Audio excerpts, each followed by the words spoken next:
Sometimes I find it hard to believe that I've been an internet user for 20 years now. That's older than some of my coworkers. It's over half my life. And still, the internet feels like the new thing. I used to take it for granted, as we all do. But at least I remember what it was like when it wasn't there. When you had to leaf through an encyclopedia set to find an answer. When you could only find Gillian Anderson's picture in magazines. Or later, when songs took 30 minutes to download and full-length movies were almost impossible to find because no one's hard drive could hold them. First getting online was super exciting. I mean, the first time I did it without supervision. Because I knew I had anything at my fingertips. I could type it into good ol' Lycos, one of many pre-Google search engines, and there it would be. I was interested in naked celebrities and the paranormal back then. I was only 13, give me a break. I was so interested in the paranormal, I built a Fortunacity-free homepage all about the occult and the X-Files. I linked it to the darknet webring, where all the best dark websites and homepages came together. Pages on spell books, goth babes, the occult, dark art, and a gross-out page or two. It was through the webring that I met Angelica. Angelica hosted a Wiccan GeoCities or tripod homepage that I found particularly alluring. No wait, it was Angelfire. She just made the best of some cool animated GIFs, midis, and frames, amazing stuff at the time. Just like her, the page was creative and attractive, but also simple. The reason I bring all this up is she suddenly contacted me just a few weeks ago by email asking, "What's been happening?" A catch-up question. We had almost 20 years of catching up to do. And this is pure Angelica. She signed the email with her ICQ contact hashtag. I enjoyed the quaint touch. It'd be like someone in the 90s sending a letter with a wax seal, right? I replied back with a summary of how my life had gone over the past 18 years or so since I had last communicated with her. 18 years, makes you think. She shot back a response almost immediately asking for details. We exchanged a few emails this way. I was pretty excited to come home from work and write to her, actually. Nothing romantic. It was reconnecting with my past. It's a strange but addictive feeling. Soon I started to notice something just a little off. She never really answered anything about herself. She ignored my suggestions that we text or talk on the phone. All she wanted was to know more about me. It got me wondering. Maybe she's dying and just doesn't want to say. So I asked her. I asked why she wasn't sharing and if there was something I should know. I start reading over her previous messages for clues, and I noticed something that didn't occur to me at all until then. Her email address was globetrotter.net.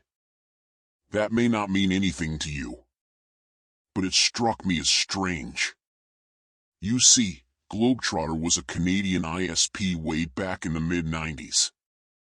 I didn't even realize they still hosted. I know a lot of people still have their old email addresses for sentimental value and all. But it's like she was purposely trying to be old school. Something about it creeped me out. Like she was trying too hard to make me feel nostalgic or something. Again, I didn't have to wait long for her reply. Oh, she didn't answer my questions. She asked me, "Hey, do you remember the hole?"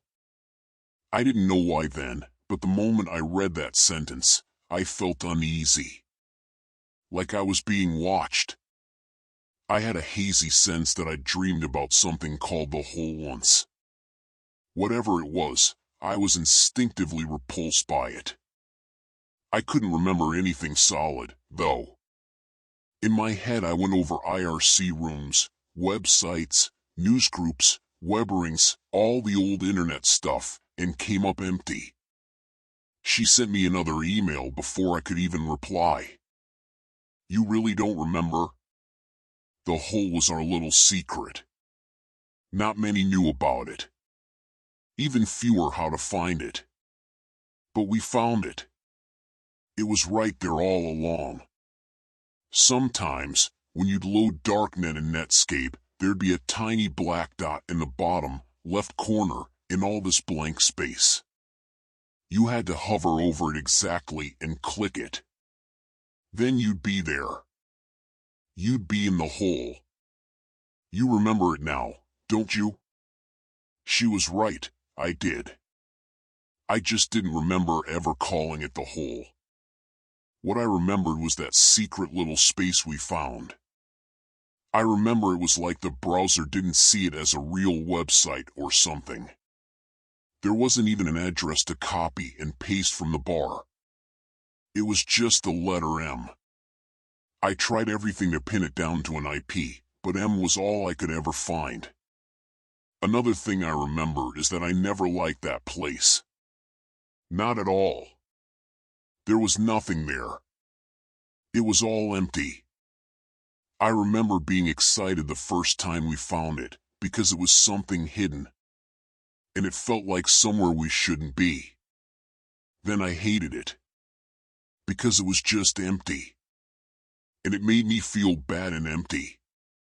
Not boredom. Like it wasn't supposed to be there or anywhere, wasn't part of anything. I wrote Angelica back telling her I wasn't interested in talking about that. I didn't hear back from her that night. That was unusual. She normally replied right away. Eerily fast, I realized while mulling it over. It was like she already had her answer typed out and it didn't matter what I actually said to her. Now that I was waiting for a response, because this whole thing had me inexplicably shaken up, of course she didn't reply. The next day, when I got home from work, an email was waiting. She said, "We were missing so much. The hole has so much for us to discover, so many secrets, you could just keep going and going. It's like an endless puzzle." Everyone else stopped at the first layer. You remember that, right? I just knew there had to be something else in it. I knew no one would create and hide it for no reason. I kept going back to it, looking closely until I discovered how to go deeper. And I kept going. It's still there, you know. It's not too late. The webbering is gone, Netscape is gone, but the hole is still there for you. I felt a strange chill down my spine that I brushed off as nerves. I was up for a promotion and a little stressed, after all. Then I started to wonder if she was pranking me. Angelica wasn't really a humorous girl. She'd laugh at your jokes. But she didn't really make her own. In fact, something about her earnestness was really disturbing. I didn't reply to her right then. I decided to run some checks on her, because things just weren't adding up. I started with her email address, to see if she'd been posting anywhere. I was searching for a while before I hit something. I didn't find any forum posts or websites or anything like that. What I found was that her email host, Globetrotter, had stopped hosting. 11 years ago. The email address she was writing from was impossible. Now I knew something was wrong with her. If it was even really Angelica. I mean, why would she go through so much trouble to create a fake email address that mirrored whatever email address she would have been using in the 90s? That wasn't just quaint anymore. Also, we hadn't talked in 18 years. Why did she suddenly want to reach out to me? And why just to talk about some long-forgotten website? Because I felt like that's what she was building up to all along. The more I thought about it, the more weird it seemed. I should have just ignored her and went on with my life, but I wanted to know what was going on. I kept digging around. I used her ICQ number, her name, the state I believed she lived in. I could find no record of her doing anything after her Angelfire homepage. No Facebook, no Google+, not even a MySpace. It's like her last presence on the internet actually was in the 90s. Like she disappeared completely, waited in hiding for almost 20 years, then reappeared just to talk to me about an old website. The whole thing was so bizarre, I started having trouble sleeping. I was having nightmares about staring into a monitor, not able to move. There were computers all around. And I was concerned about the beehive in the corner. After that, I went a week without sending her an email or her sending me one. I felt guilty about it. But I had every right. I just knew I'd regret it if I sent her another email. And it seemed like she took the hint at first. Until a new email came in. This one was short and to the point. It read, "I think I'm coming to the center. You could spend your whole life in here."